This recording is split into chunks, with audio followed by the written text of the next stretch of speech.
Can you tell if people join us on through the the video link? Yeah. Are people on there already? I haven't checked yet. Okay. I will in a minute. But we are recording now, so. Oh, hi. Hey. The button's been pushed. Yeah, it has been. Yeah, I did push it this time, Wes. Thank you for reminding me. This is going to become a thing, isn't it, with you? I'm here for you, buddy. Yeah, I bet you are. Go back to your whiskey. All right. Let's go ahead and get started. Hey, welcome to the Killer Frogs, the podcast all about TCU athletics from the fans' point of view. My name is Sean Fouché, and this is season 4, episode 26 for February 27th, 2018. Joining me on tonight's panel, and it is a big one. Of course, as always, we got Killer Frog Emeritus, Wes Phelan. How you doing, Wes? Well, Sean, I'm doing really, really well. Thank you for asking. Oh, well, you're very welcome. Keeping warm down there in Georgetown? Trying to. A little chilly this morning, but it's okay. Oh, that's good. It's been rainy. We've had a pretty heavy rain. Don't talk to me about rain. Please don't. Yeah, it's It's been a little wet up here. I got you. Yeah, just a little bit. Well, if it's any consolation, it dried out today. So. Oh, well, that's good. Yeah, better for your deer, right? Yeah. There you go. Also, back from surgery, we have TCU Hall of Famer WC Nix. Hey, Dubber. Hey, how's it going? Pretty good, man. How's that arm treating you? It's doing good. Everything's fine. It's all good. They cleaned it out, got it back. I go back to the doctor tomorrow, so we'll see what he has to say tomorrow. But I feel good. Man, we're all glad to hear that. My wife wouldn't let me get on last week. She said I had too many drugs in my system. She didn't trust what I might say. That's okay. We make fun of you anyway. So I don't know how she could tell, Deborah. I heard. That would have been the best time for you to be on the podcast. I don't know about anybody else. I would have loved that. Yeah. That would have been good. We also got Shannon Brazil. Hey, Shannon. Hey, what's going on, guys? And not a whole lot. How are you doing today? Man, I'm good. Glad to be on. Got my Coach P visor on. There you go. Got another linebacker on with us today, so I'm excited.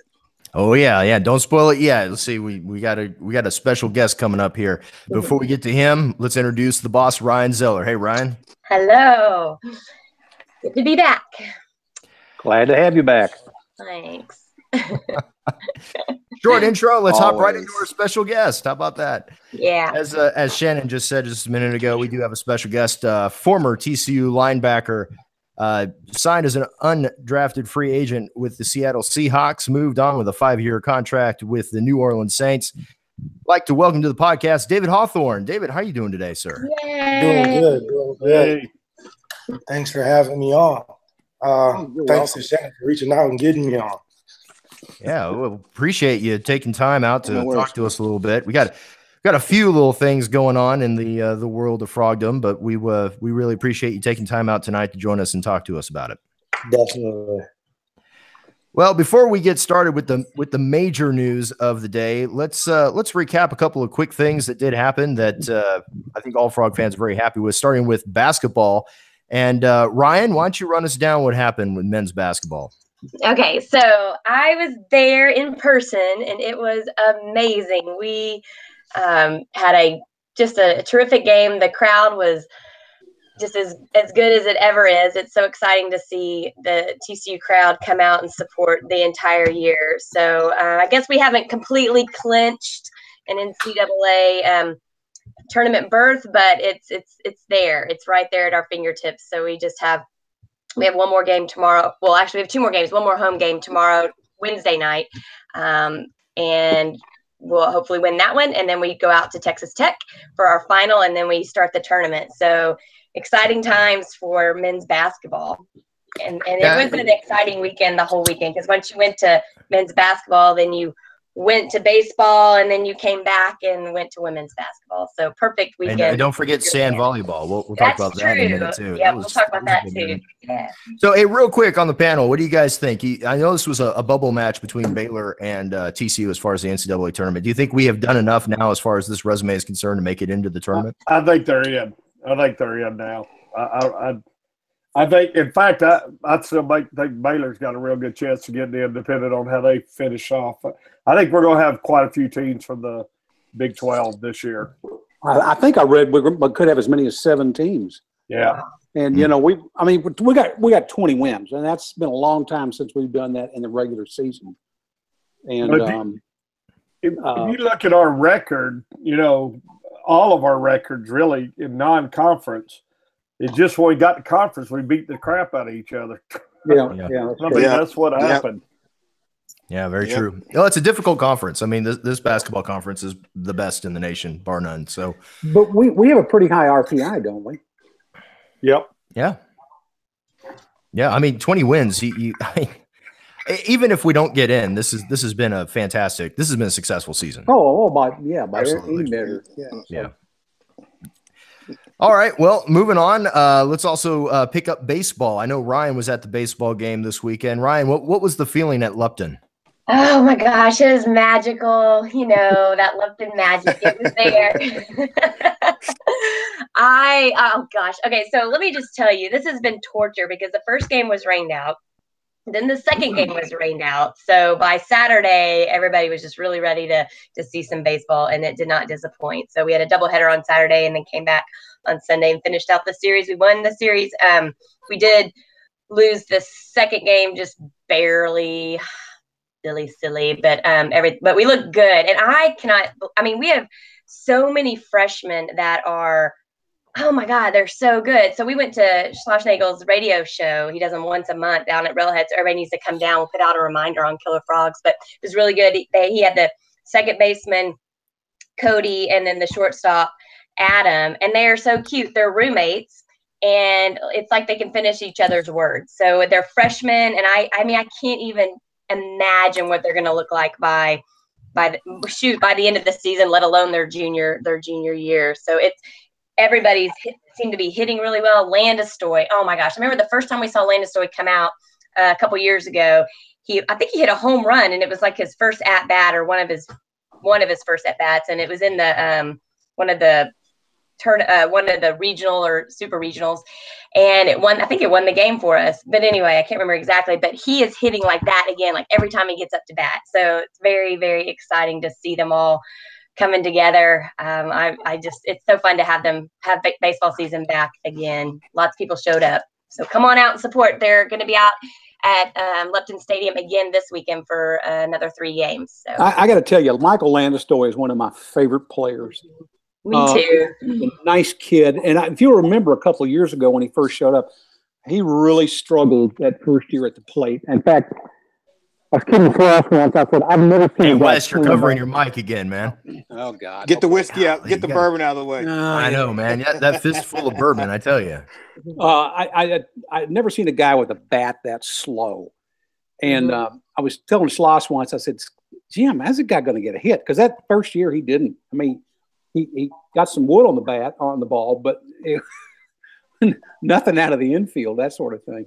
And but he started coming on, and that home run Ryan was referring to, I think, was in one of the regionals. Yeah, I think it was. Yeah, and it was good. And he's just nothing gets him down. He's a good player. He's a superb first baseman. I mean, that kind of scared me yesterday when they hit that. With the bases loaded and 2 outs, and they hit that ball to, I guess it was Bullware, the second baseman. He threw it, bounced it a little bit in the dirt to Lucan, and I thought, uh-oh. But he scooped it. He looked good. Yeah. And, he did what a first baseman should do, but it wouldn't have been any question with Landestoy there because he specializes at that. And but I'm so happy to see him hitting, and I think he's batting over 400 right now, which is phenomenal. Yeah. Well, yeah, and Lucan, I cringe a little bit too when he's on first base, and I know why he needs to play first base. It makes sense, but he was awesome on Sunday. Yeah. I mean, he was agile. I mean, he looked like Landestoy out there, which is not easy for that guy because he's just so big and powerful. And Landestoy can get, he's quick. But I was impressed by Lucan. I was like, oh man, okay, I won't complain about you playing first base anymore. You proved me wrong. No, he looked good out there. And who else is really good is Humphreys. Now he got to play a little bit last year as well, but he looks good. He and the third baseman have some chemistry, and then same with shortstop and second base. So I'm happy for him because he's got some big shoes to fill with Scout not there anymore. And he threw out a runner yesterday too. Yeah, exactly. Yeah. And it was really cool to see a lot of the old players back this year watching the game. I saw Brazili there both days. And there were several other players I heard about. I didn't actually get to see them. I have a hard time recognizing them when they're just sitting in the stands, but I'm sure they're like all right there with us. But it's so fun. I heard there's probably like 5 or 6 that were back watching this weekend. So that's got to make Schlossnagel feel good. Awesome. Absolutely. Well, yeah, it was a fantastic weekend. No matter what sport. Mm-hmm. Amen. It was a fantastic weekend of TCU athletics. I mean, I also mentioned beach volleyball. They started off with a 3-1 record to begin the season. So, is this not the golden age of TCU athletics?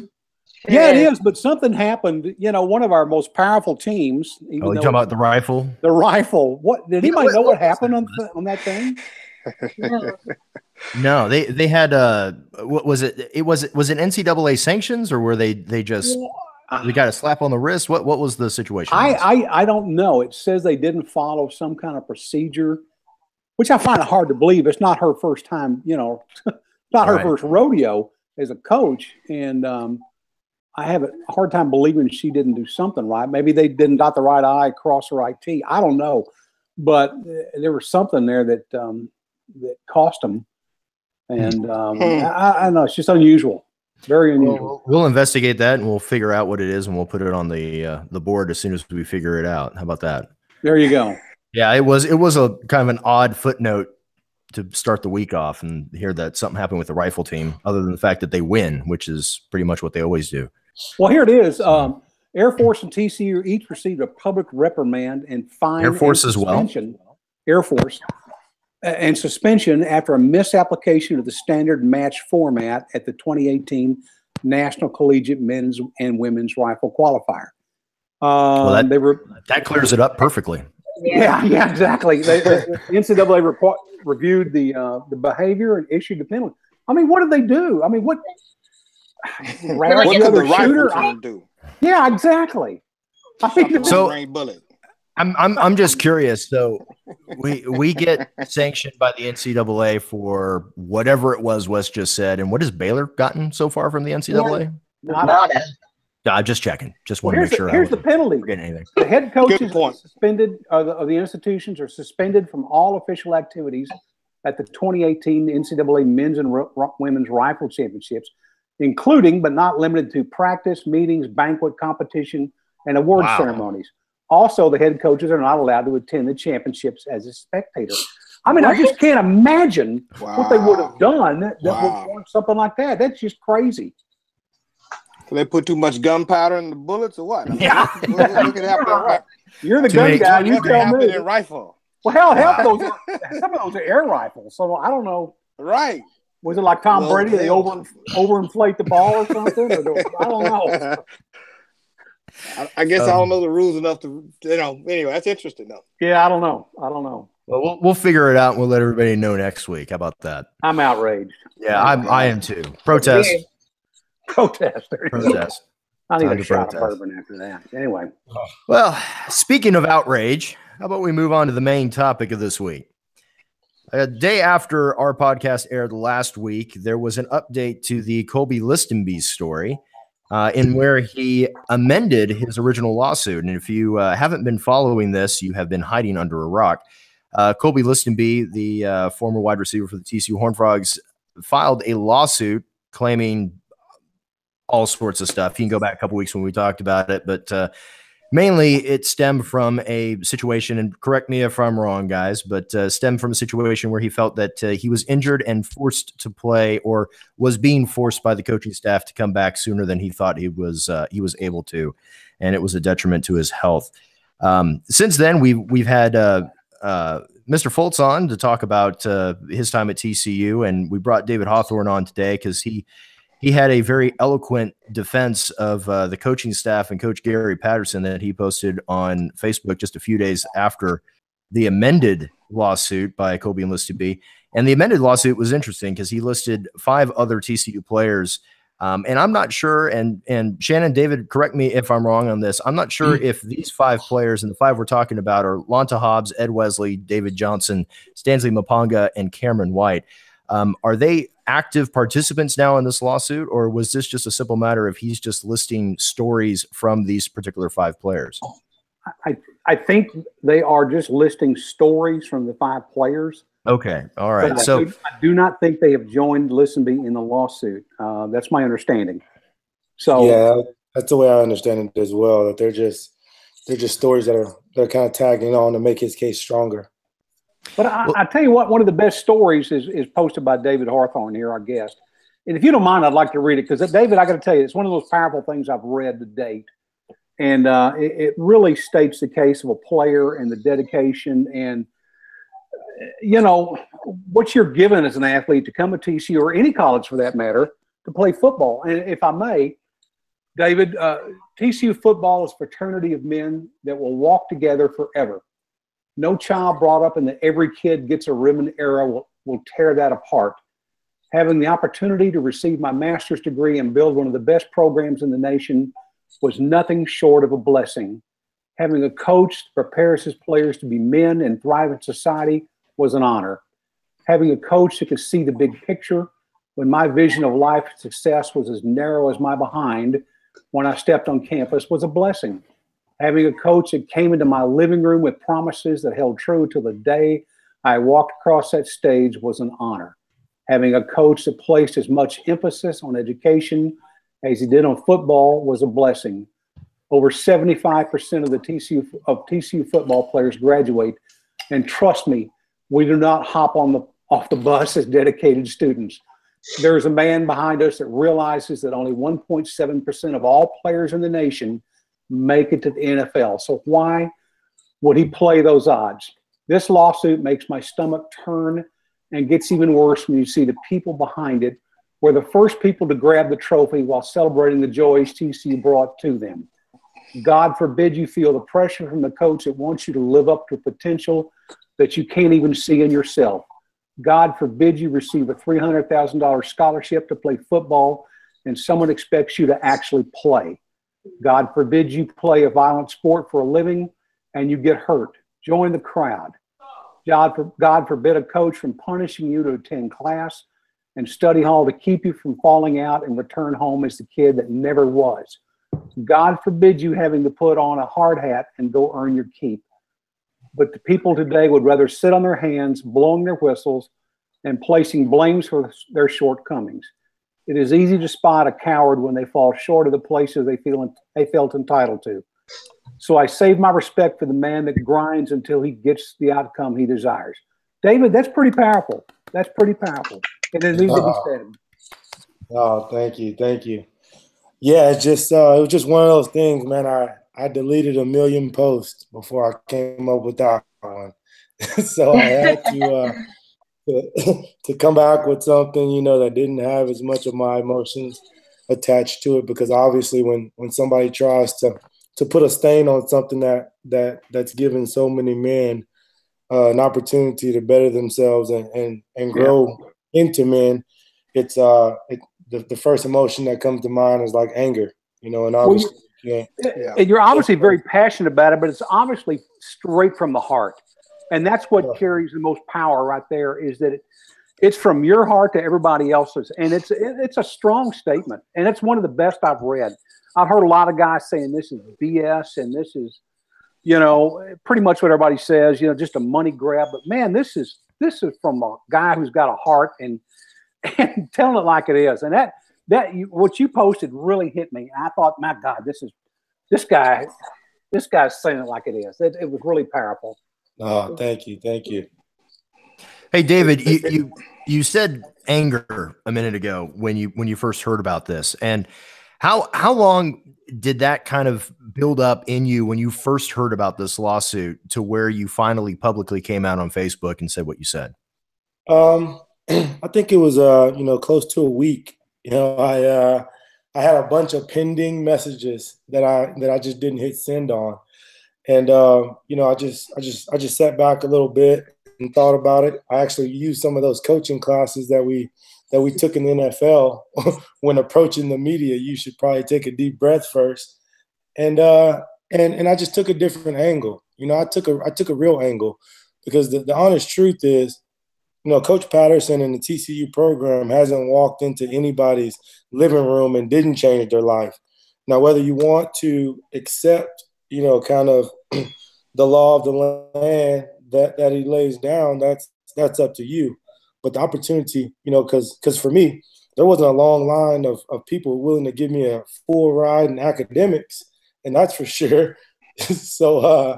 So using TCU's football program to have that avenue to get your education and to be better, that's a big focus. And I think a lot of people miss the boat when it comes to that. A lot of kids that come in, entitled and feel like they should start right away and they should get all these accolades and the NFL should be knocking on their door. They're missing the boat, because the probability of that is so low.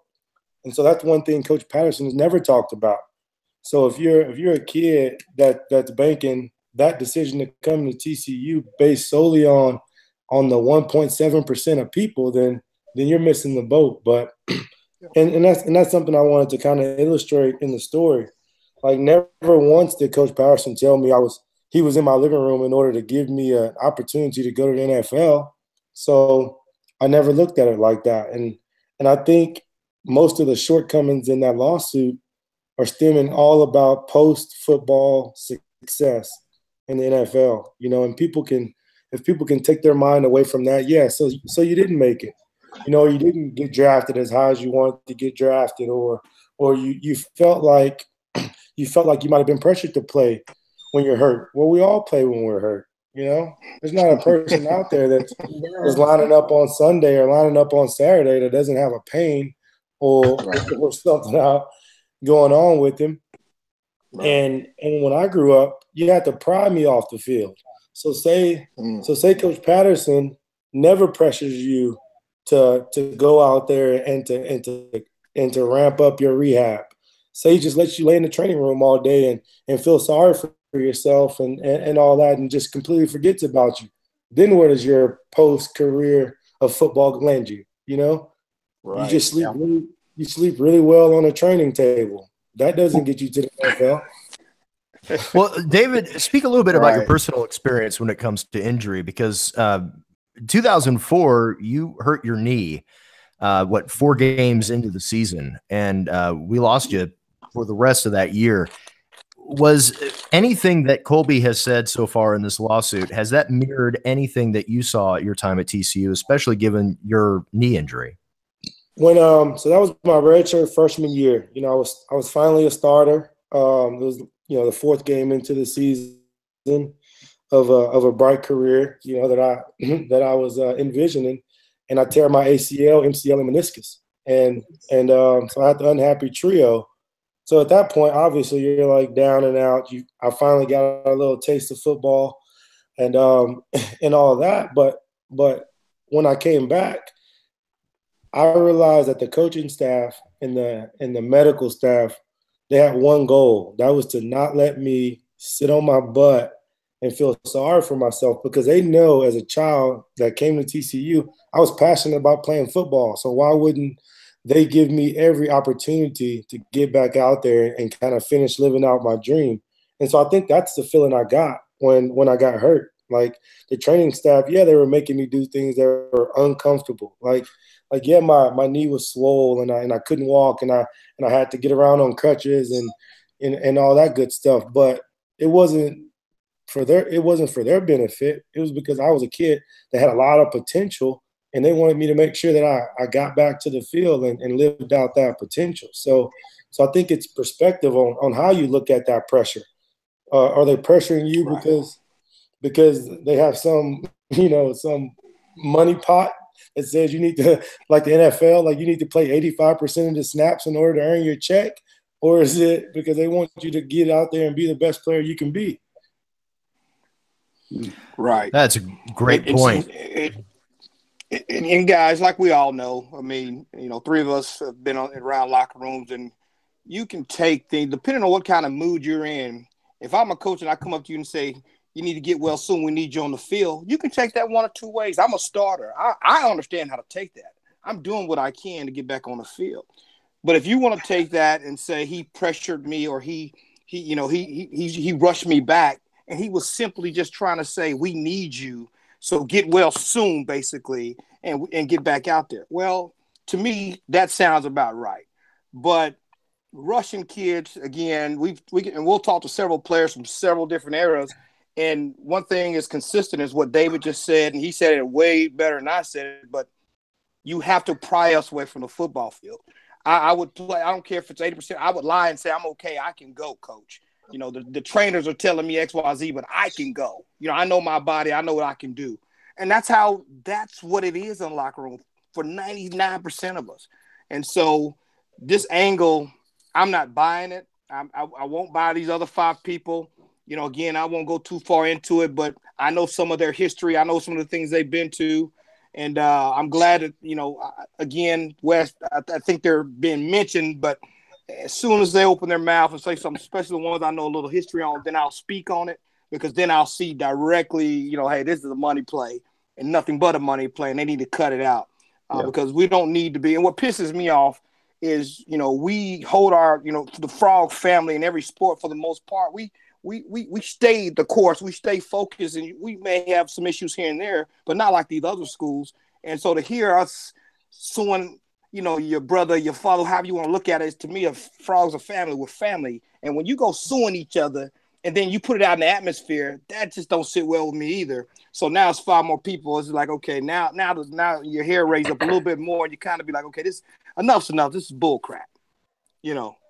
Well, it's interesting. If you go back to that era when he played, our top receiver back then was Josh Doxson, and he hurt his hand, and they would not let him see the field. And I can't imagine if Kurt Listenby was injured, and I know you play with pain, but if you're that badly injured, they're not going to let you see the field. And you know, we could have used Josh Doxson out there a lot more than Colby Listenby. But you know, they serve to protect both of them, as I see it. And nothing against Listenby. Doxson wasn't as fast as him, but let's face it, Doxson was a go-to guy in receiving. Yeah, I say, yeah, but what?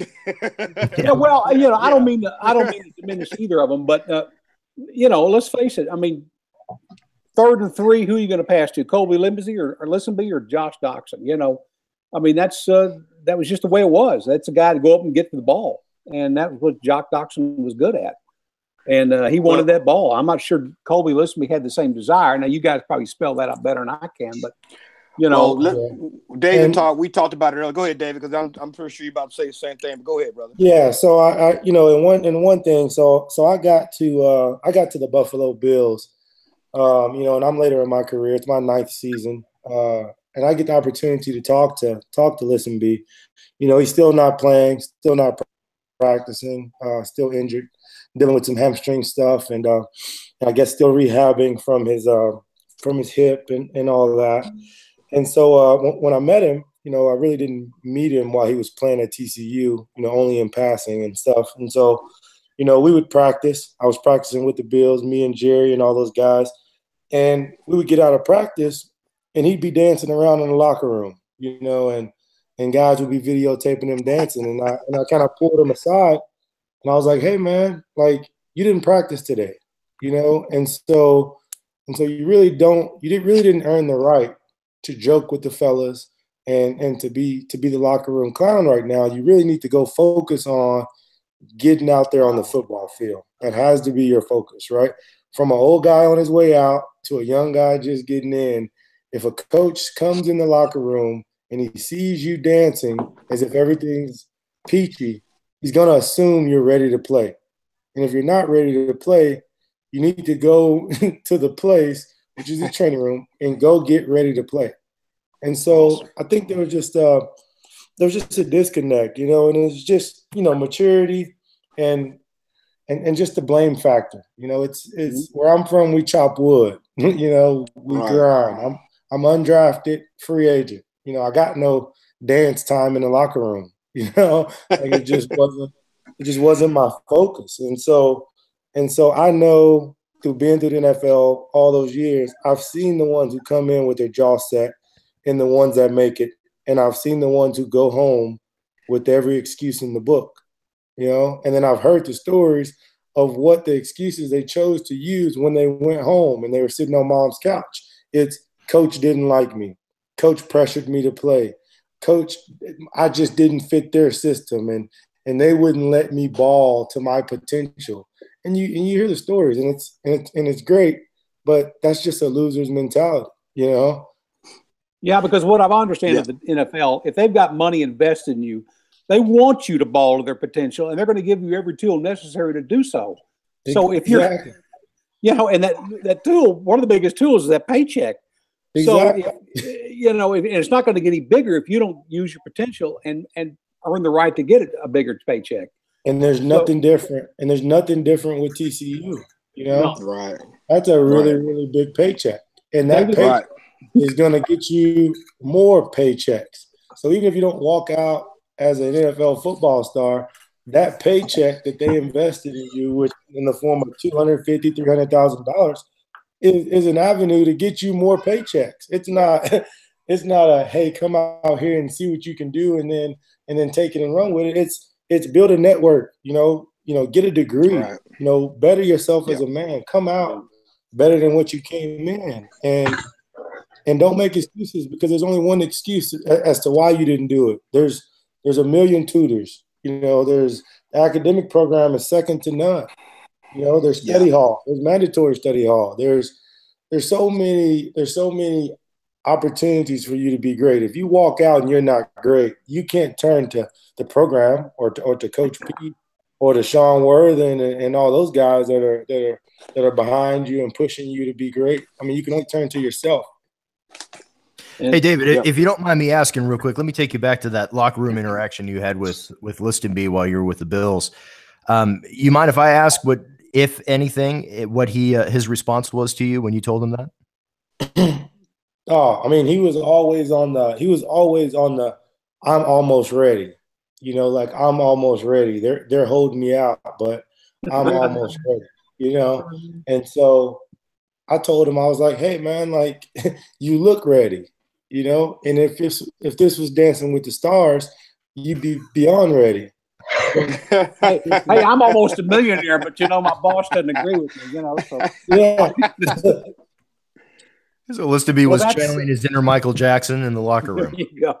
Yeah, well, David, you have written not only a very powerful post, but you've just said something that was incredibly powerful, and it's really it's a perspective about the player that none of us have had, and it's really, and you've seen it from the inside. It's great information to have.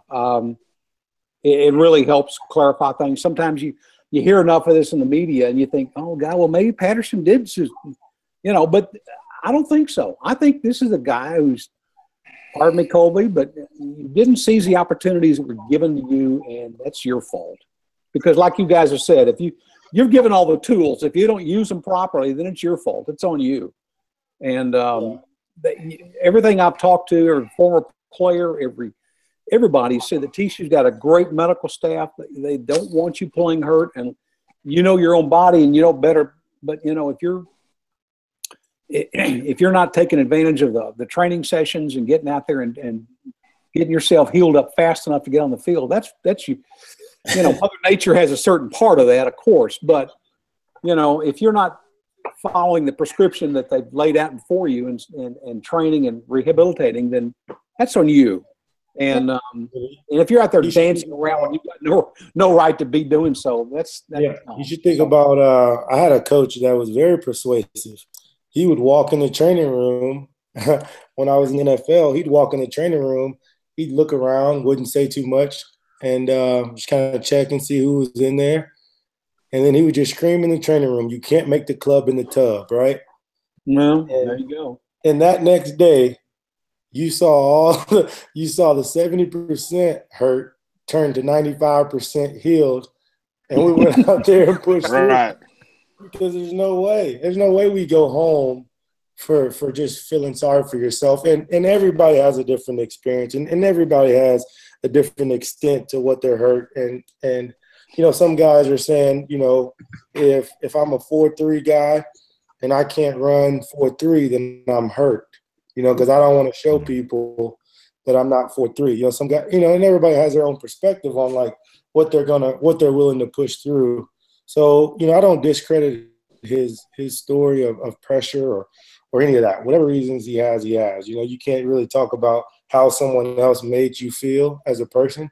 Sure. That's up to you. But, I just don't – the only thing that doesn't sit well with me is I know for a fact that the opportunity to be great, in everything, in every tool and every resource that Coach P has built and put around his players with so much love in it, like that's not the route you go. That's not the route you go. Blame your to place blame on that just didn't sit well with me. For us to come from, and he hasn't seen where we came from. He's only seen the modern day TCU. He's in an indoor facility with the air conditioning systems and all that good noise with the TVs on every locker and the holograms and all that. Yeah. Well, that's not where we came from. That's not the old turf field out there that we had to put the water hose on our shoes. I keep going back to something Shannon said. He said, he said you want Coach P in your face. He said you really want that because if he's not in your face, that means he doesn't have faith in you as a player and doesn't see anything in you. And definitely. When he's in your face, that means he wants you to see what you've got and act on it and elevate it to the next level. Definitely. So it sounded like somebody got a little butt hurt, and just took the opposite direction on the situation. Yeah, because it's a double-edged sword. If you get hurt, and I let you sit in that locker room, and and not push you as hard as I can to get you to take rehab seriously, to show up at 5 o'clock in the morning when you're tired, to get ice, to get stim, to get treatment, and all that. If I just let you sit in there, then you're going to blame me for allowing you to be lazy. So then what? Yeah, we're talking about the same lawsuit. I got hurt because he didn't care about me. He just threw me off to the side because I was hurt. We're at the same position. So where's the line that says somebody's pushing you to get better versus somebody's pushing you to play against your will? If you don't want to play, there's no contracts. Go home. No contract in college. Go home. I've got a question too. When the Mapanga part came out, I remember reading something about how he said that Gary, and y'all can fill in the blanks because I can't quote this perfectly, but that Gary basically poisoned the well. Yeah, I mean, first of all, I come from the coaching world, and our club was very well known for sending very, very good gymnasts to college, and that is the reputation of the gym I coached at, and those college coaches would come and ask the coaches, is she a good trainer? Does she eat well? Is she responsible? All the things that make up. It's not just talent. It's everything that makes up. Will you be successful in college? Because we don't train as much. You don't have mommy and daddy and coach, telling you everything you need to do. Will she be successful? And our coaches would say yes or no, because it's important. It's a business. And so when I heard that, I thought, well, I hope he did. I hope he said the truth. Gary would never lie about one of his athletes. That's stupid. That's just, I don't know anybody who would even believe that. And just to clarify for anybody who hasn't really been following what's been going on, basically the allegation is that when Mapanga wanted to come out early, Patterson told a couple of the scouts that he was being lazy, lackadaisical, wasn't putting in the effort. And that was the allegation that was put forth in the amended lawsuit that happened last week. Yeah. So, I mean, I heard that too. But let me just speak some truth on something. A head coach, or any coach for that matter, when scouts come in, one thing they're not going to do, they're not going to lie. Okay, because now their words on the line, their integrity. What if he told them the opposite? This guy's he's this, he's that, and he gets in the camp and he's totally opposite of that. That puts Gary's word or credibility on the line. And I understood that when we were coming out. I understood that. I wanted to know what they said about me. You know, it was 18 of us or 15, something like that at the time. Most of the TCU history at the time coming out, this was all new to everybody, right? We wanted to know what was being said and what would you say about me. And they would say, one thing I'm not going to do is say you're something that you're not. But I will say you have a heart and you hustle and you do these things that you do. But are you a 4.4? Are you 4? No, you're 4.8. Whatever the case may be, they're not going to lie. So if he's upset because Coach Patterson told the truth and he is lazy and a lazy player, because we all play with those lazy players. Let me tell you something. Aaron Schobel was probably the greatest athlete I ever played with. But we all know he was the laziest sucker. He never liked to practice. He never liked to do anything. But, man, come Saturday night, and this is why he got away with hell, the scouts even said it. Come Saturday night or Sunday night, the light comes on for this guy, and he would kill it.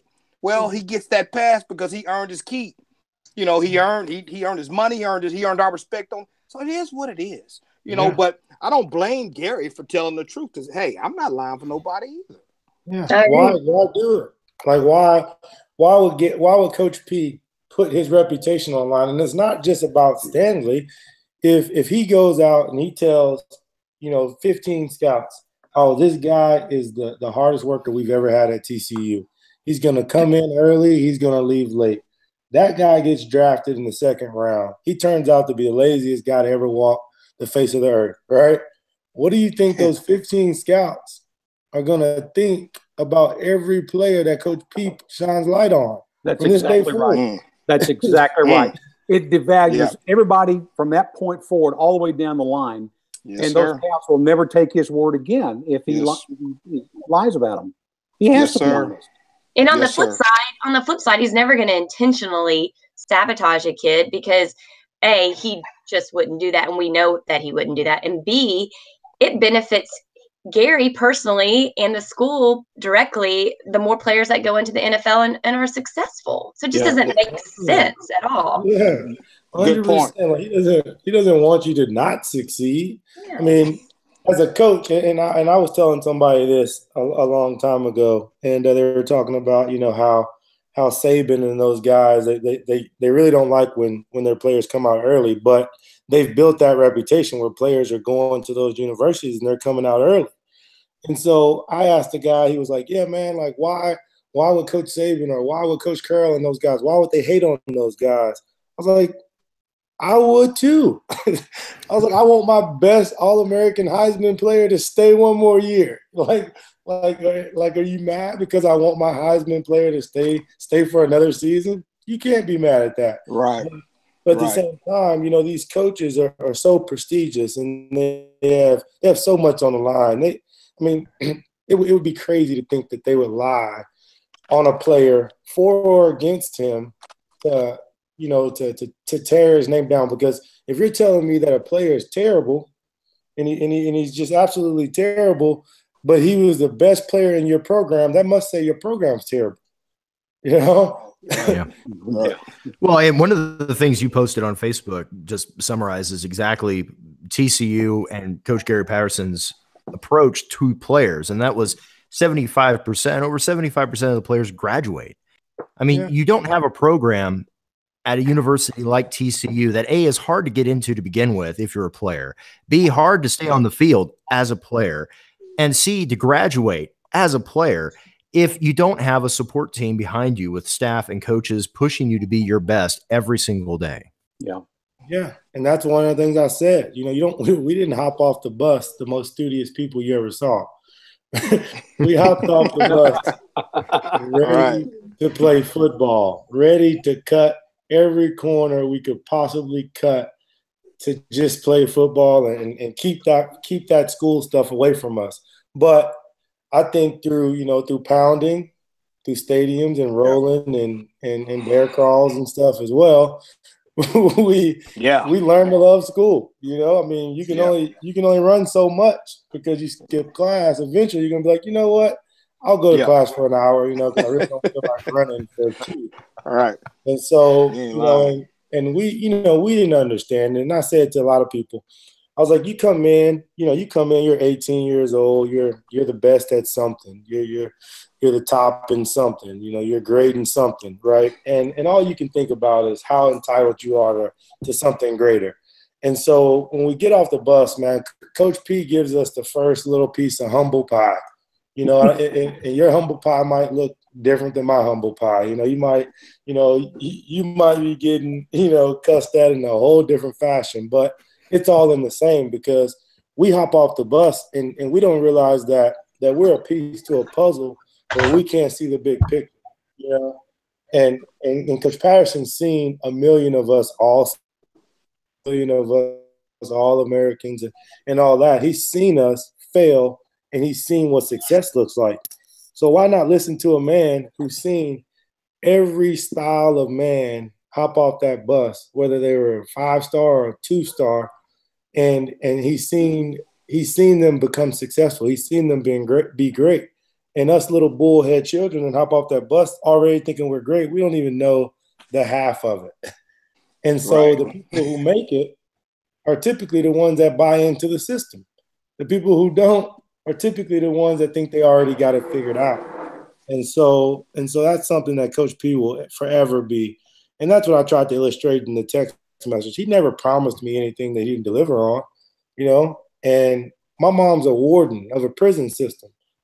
And so I see what dysfunction looks like. You know, I can see the reality of being disobedient or not following suit or not believing in somebody that knows more than you or knows better than you. So I'm definitely not going to go that route. But the rebels that do end up, you know, filing lawsuits. Yeah. David, sorry, Ryan, go ahead. What does this do to coaching? I mean, I think about this, and initially my gut says, well, geez, I guess everybody just needs to lawyer up when they go out on the field. Gary Patterson needs his lawyer out there, and every player needs a representative to make sure nobody gets their feelings hurt, nobody's pushed over the line too far. I mean, this whole thing infuriates me, actually. But so what kind of slippery slope are we talking about when players can sue? I mean, some of the stuff I read in there was just laughable. It's almost like it was just like he got his feelings hurt, right? And I do know that coaches do push players too hard, but that it's coaching and it's emotional. And so you can't tell me that every Olympic athlete out there these past couple of weeks, I bet 1 or 2% were actually healthy. They're out there representing their country hurt. You know, every time, I mean, you look at, you know, the NFL players playing with a cracked rib and, you know, all these different things. So what? Oh, I'm sure David never played hurt a day in his life. I know. I mean, like, what happens if you can't speak passionately to a kid and tell them to get their butt in gear? You know, you can't motivate them and try to go the whole spectrum and trying to motivate these kids. You've got to watch every word you say. Well, I think that's a sense of entitlement that David mentioned in his post. I mean, you know, this is that quote, every kid gets a ribbon type mentality. And but what happens if Colby wins this lawsuit? I mean, what is Coach Patterson supposed to do? I mean, if I were him, I would be like, forget this. I'm retiring. I'm rich. But I think he has to, and I know he will. Coach P will stay true to exactly who he is, because there's five people that, you know, they're lashing out or they feel some type of way, but there's 5,000 people that know better.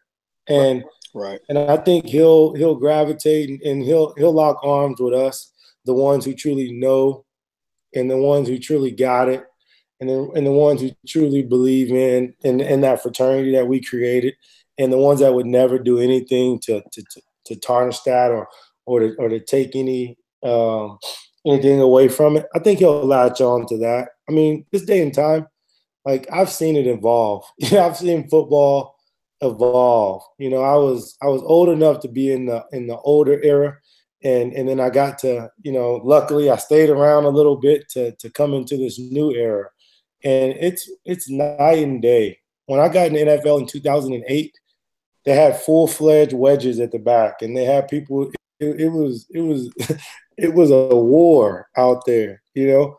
And I told a guy, I was like, man, if I played in this league today, I would play for 25 years.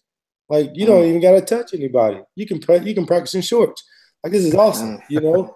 Like and you could see it changing when we came in. Shannon, you know, when you came in, what happened? Right before picture day, we got we had to get that hair. Gotta get it. Yeah. Gotta get that hair. You're gonna show up. You're gonna show up bald headed. If you resist, you're gonna show up with no hair and no eyebrows. Right. It's part of it. Part of it. And that's it. And I felt like that was earning our stripes. Everybody did it. That was a part of initiating ourselves into a fraternity of guys that are going to have your back for the rest of life, right? Well, now, right now, you shave a guy's hair off, you just bullied him. You know, you make him drink, 3 consecutive 16-ounce bottles of water. You just hazed him. Yeah. And so all that basically gives these young guys, these people, their entitlement wins because they come into a locker room and they don't got to earn anything. Everything's given to them. The chrome helmet, the nice, the unlimited supply of shoes, and the older guy, you can't touch me. No, I'm not gonna carry your pads. No, I'm not gonna carry your helmet. I don't care if you're a veteran trying to show me the way. I'm not going to do anything for you because you can't touch me, right? Mm-hmm. Yep. Hey, now, David, you talk about a fraternity. I know Shannon called it a family. Have you talked to any of your former players, former brothers from TCU about this? Yeah, and they can't come out politically and be correct. So they voted you the spokesperson. Is that it? So they use me, and that's what it is.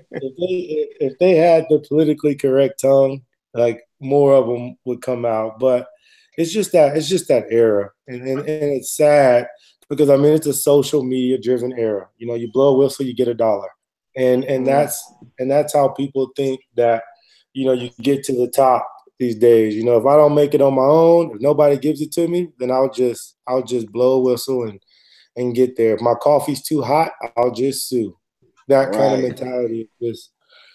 Well, do you think there's a generational rift though among ex-TCU players? I mean, do you see that? I mean, I know the time you guys were in the Mountain West, the time that Shannon kind of was part of that team that kind of brought us out of the wilderness. Do you guys feel like you guys are part of the old guard and there's like a bit of a division between these kind of generational rift? Yeah, I think it is because they don't know. Right. They don't know what 4 and 7 looks like. These guys see, the shiny uniforms and all the trophies that the game room and all the joys, the big stadium. They see all the nice stuff. So they come in, and when we come around, they don't understand like the reason why they can play on nationally televised TVs. Well, we didn't have any. They think that that's just the norm. They think it was like that forever. And see, these guys nowadays, they don't know the difference between building the pyramid or filling in the pyramid. See, our class, we built the pyramid. Once you walk into the meeting room, there's a pyramid on the wall. And there's the base. There's a base to that. And then there's the top of the peak there where it's usually the national championship, whatever. Well, there's that base. We built the base back in the day, right?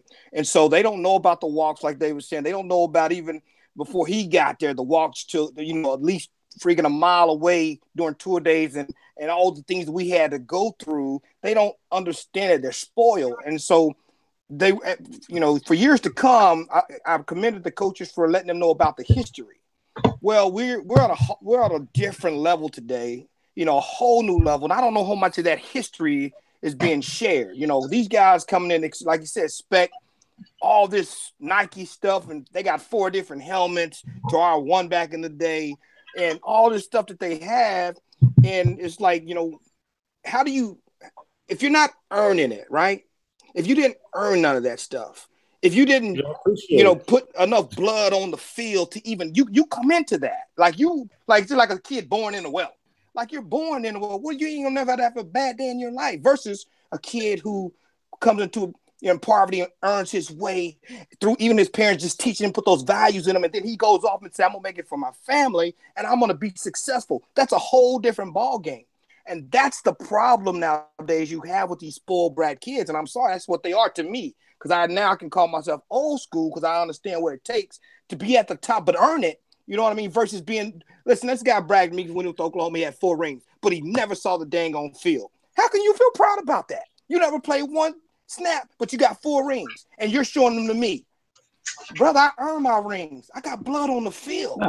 You know what I mean? I earned mine. They might not say national title on them, but they're mine, and I earned them. So get that out of my face, man. Earn your stripes and quit being spoiled little brats. Sorry. Tell it like it is, Shannon. Don't hold back. You know, it boils me sometimes with these kids. You know, it's you know. I don't know what to say to that other than amen. I mean, that was, you know, amen. Great, that's a generational thing, Shannon. That's that every kid deserves a ribbon type of mentality that David alluded to in his post. I mean, it was that's the way it is today. I mean, you know, participation ribbons. And you're entitled because of that, and it's sad. I make my kids get those back. We don't take those. That's okay. I mean, I swear to God, I make them give them back. You didn't earn it. You didn't get to give it back. Good for you. Not doing that. Old school. You know, my son just got done. It was a brutal basketball season. He played on a team where he had a lot of younger kids on it, and his first time he ever played basketball. His first time, pretty much the majority of the team ever played basketball. But at the end of the season. And they really didn't win much at all. And they all got, you know, a trophy. And he turned around, he looked at me and he goes, Dad, we sucked. Why did I get a trophy? And I've never felt so much pride in my son. Right. You know, but I was like, you know what? That trophy is for you learning the first step on how to be a basketball player. That's it. That's all that signifies. Yeah.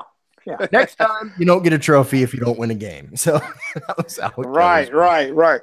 Well, Dave, man, I also wanted, we spoke a little passionate about the situation, but I also wanted to I want you to have a chance to highlight, because to me, it's important to see what these athletes are doing after football, right? Because a lot of us going to football, we come from where we come from. We get those opportunities that you're speaking of, that Gary gives us opportunity to play at a high level, to earn a degree. And a lot of us, you know, we're the only ones, like my case, I'm the first in my family to go to college and get my degree out of about 68 grandchildren. And so, you know, it's a lot, right? But I held that. It was either NFL or get my degree. I mean, I put them right there together because I was passionate about those two things. So it's important to me to see how guys do after football. And, you know, my class, we were very tight. And 85, 90% of my guys are successful. So what are you doing nowadays after football that keeps you busy and tied up? Oh man, I got a lot going on. The obvious one, you know, the one that you kind of know about is the barbecue. You know, I'm a passionate barbecue eater. So you're talking my language here, David. Why do we have to talk about lawsuits? We could have just talked about I have this barbecue. It's delicious. We know a whole hour barbecue here. I lived out of Georgetown, which is kind of central Texas and the epicenter of barbecue in the state. So you're talking my language, man. Oh, well, man. David's about to push it north. There you go. So yeah. So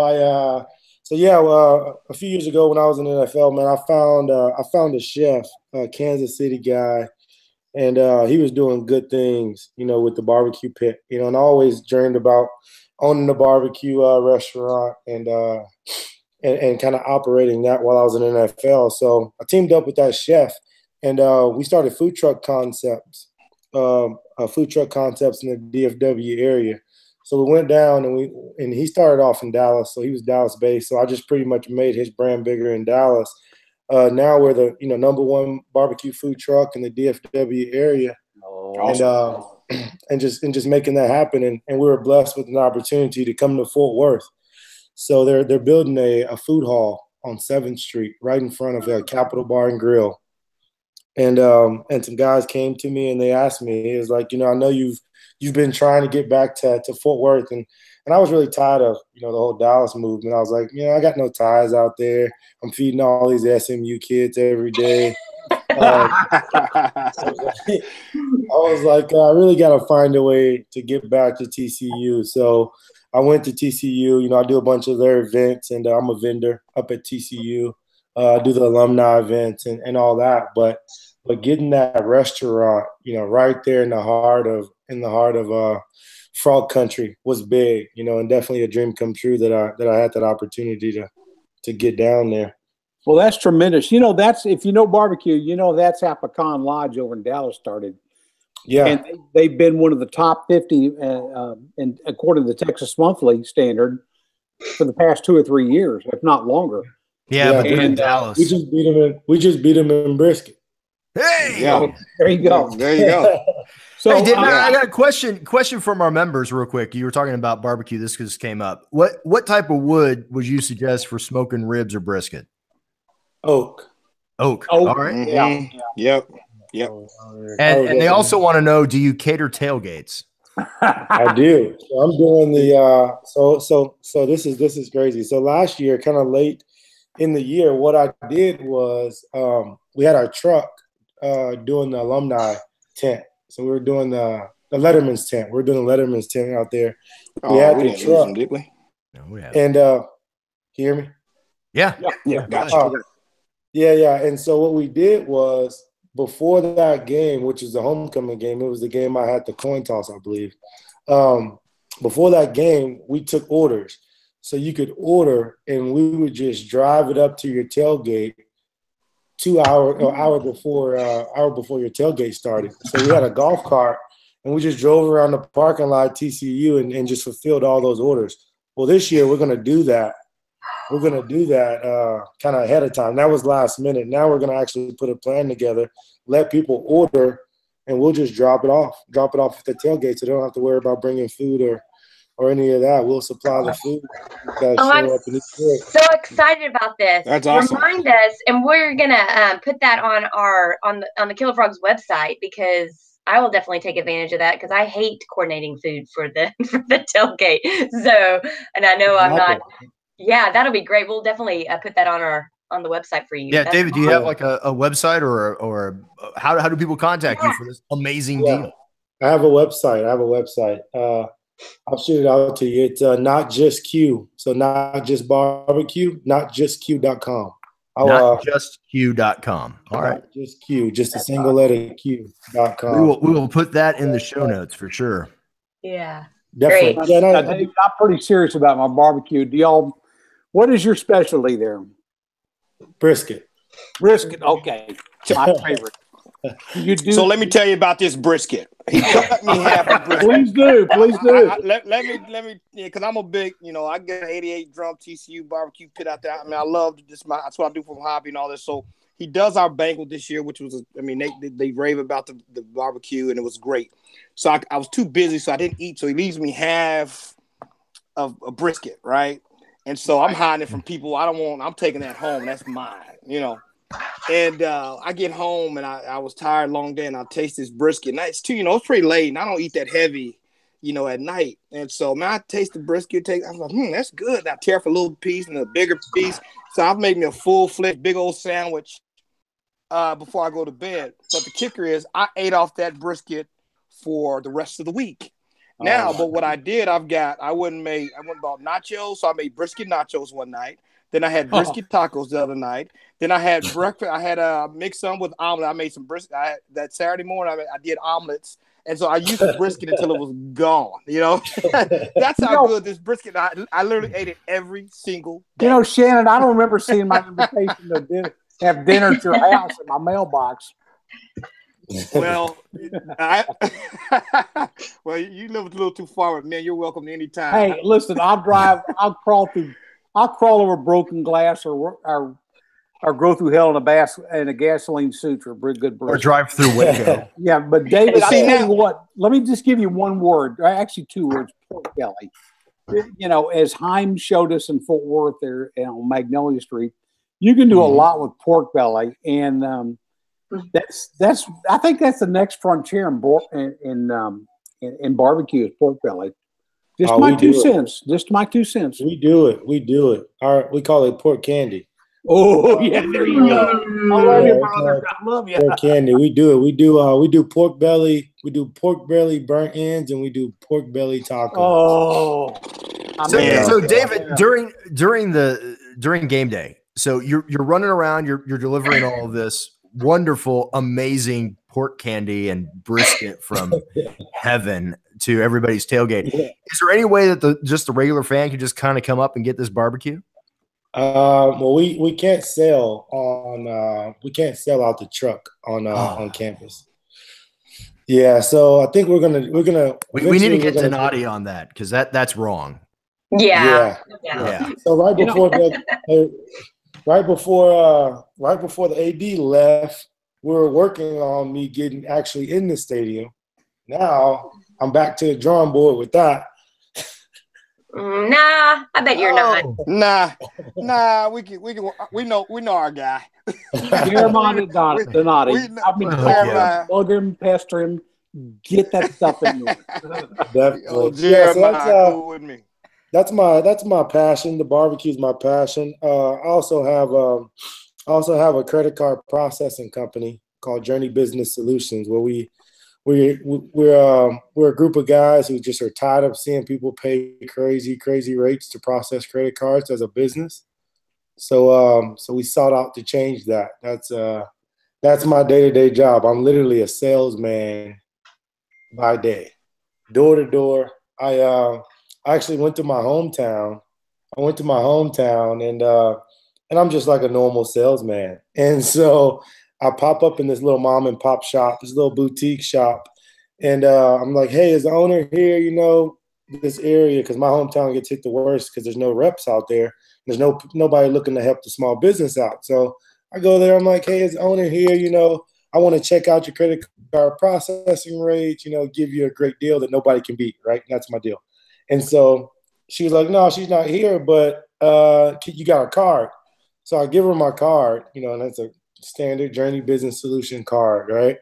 And she was like, there's a guy who's famous from this town with the same name as you. And I'm like,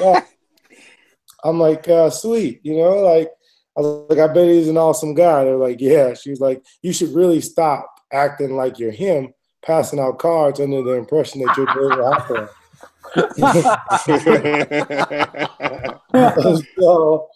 And so I laugh it off and stuff. And then the owner actually calls me, and the owner's like, if you're David Hawthorne, send me a picture holding up a picture of you. And I'm like, okay, that's a little. Wow. Oh God! Like you're like some kidnapped individual. Hold up a paper.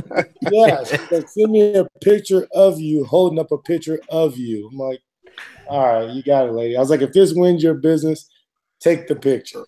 Right. David Shannon just sent me a text of a couple of pictures of you, not your average Q, and some of your product.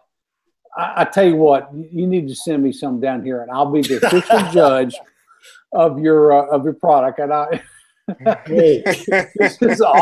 this is awesome because barbecue. I live for barbecue. I mean, it's the greatest thing in the world. Oh yeah, it's an art. This brisket, brisket. As you know, a brisket with a little bit of a char on the top is like candy. Oh, and what I'm seeing right here. Really wrong. I gotta have some candy right now. I mean, I'm hurting. Hey, one thing about barbecue, I tell people, they're like, oh, you got a barbecue business. And I'm thinking to myself, I was like, look, you got a hamburger business or you got a chicken tender business or whatever it is. You make 8-minute mistakes. You're deep frying something for 8 minutes. You're grilling a burger for 10 minutes. Well, if we mess it up, that's a 24-hour mistake. Because there's no that brisket's been on the smoker for 18 hours, and if we screw that one up, we got no redos. We got to shut down. That's true. That's true. Yes, indeed. Hey, David, I know. Sorry, go ahead, Wes. Pretty intense. No, that's all right. I've gone through an intense ever since Texas Monthly started. You're covering your mic again, Wes. Oh, I'm sorry. It's the bourbon. What can I say?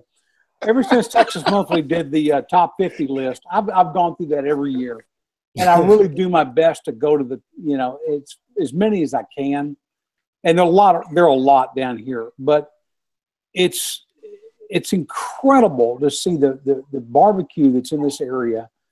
You can go to some small towns that you'd never think could have anything like Belton or Taylor, and you find the most incredible world-class barbecue there. And all they do is use salt and pepper.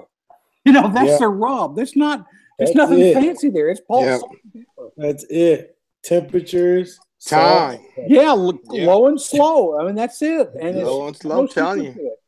And the amazing thing is they'll all take you back in your pit area and show you what they're doing and how they do it. A little stick burner back there. I love it. I love it. Well, David, I know I know we're a little bit longer than we thought we'd be tonight, but we really appreciate you coming on tonight. Would you mind closing? We do have one quick question from the members. They want to know what quick tip would you give to somebody who's just starting out trying to learn how to barbecue a brisket? A quick tip to someone trying to learn how to barbecue a brisket. Yeah, a newbie. Somebody who hadn't done it before, they're looking for it. We've had this discussion on the board several times. We've had a lot of people share a lot of things. They should contact me at notjustq.com and let me deliver that thing to them.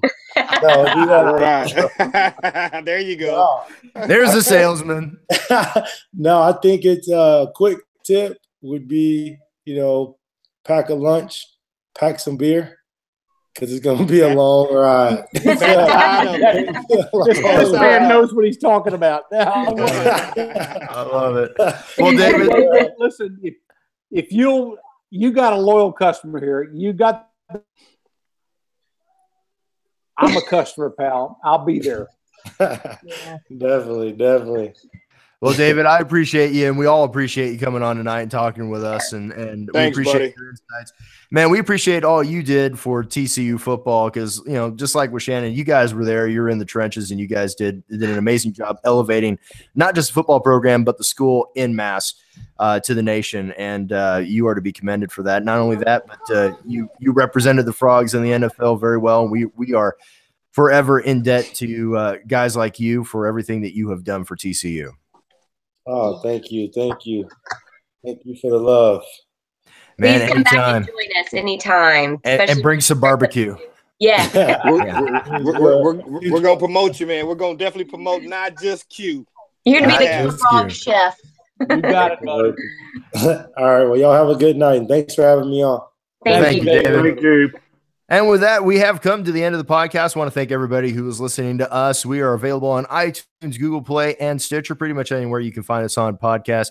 You can also find us on social media on Twitter and Instagram at @killer_frogs or on facebook.com/killerfrogs. Of course, you can always go to killerfrogs.com, sign up for a free account, and discuss TCU athletics with the rest of us knuckleheads. And with that, we've come to the end of the podcast, and it's the time where we all get to say, Go Frogs! Have a good one, guys. Thank you. guys. All right. Thank Can't you, wait to have some Bye. Have a good barbecue. week. All right. Looking forward to football Get a season baseball now. game this weekend. Definitely. All right. Hey, I Bye. tell you, David was a great guest.